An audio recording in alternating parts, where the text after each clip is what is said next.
श्रीमन्नारायणीयं दशकं 30 वामन अवतारः। शक्रेण संयति हतोऽपि बलिर्महात्मा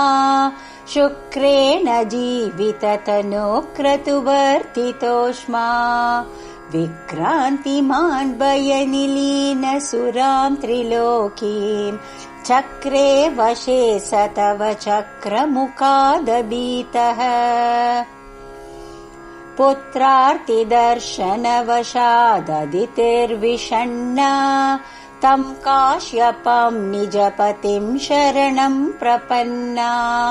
त्वत्पूजनं तदुदितं हि पयोव्रताख्यं सा द्वादशाहमचरत् त्वयि भक्तिपूर्णा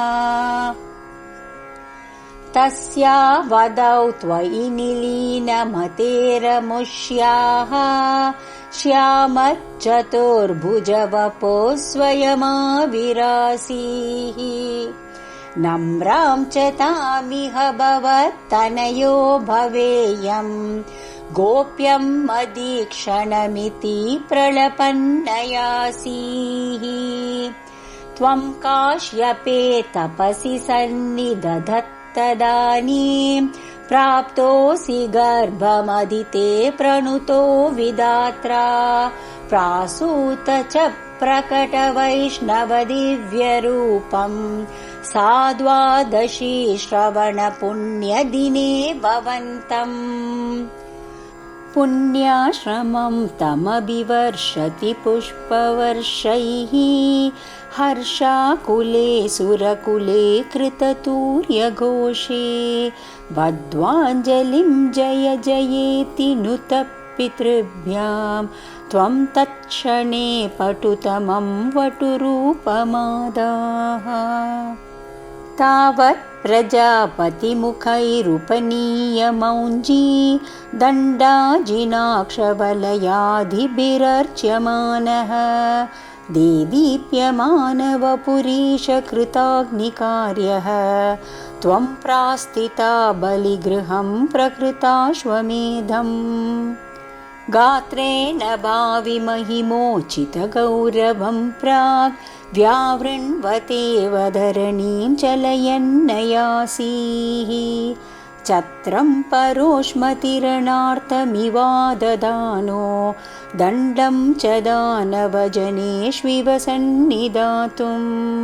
तां नर्मदोत्तरतटे हयमेधशालाम् आसीदुषी त्वयि रुचा तव रुद्धनेत्रैः भास्वान् किमेष दहनोऽनु सनत्कुमारः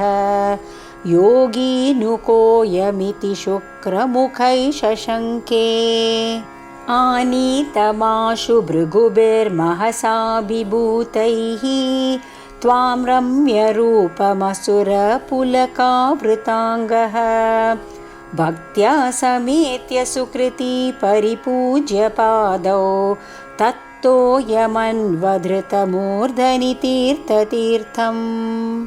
प्रह्लादवंशजतया क्रतुभिर्द्विजेषु विश्वासतो तदिदं दितिजोऽपि लेभे यत्ते पदाम्बुगिरिशस्य शिरोभिलाल्यं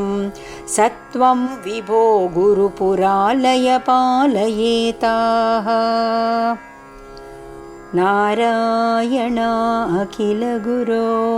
भगवान् नमस्ते।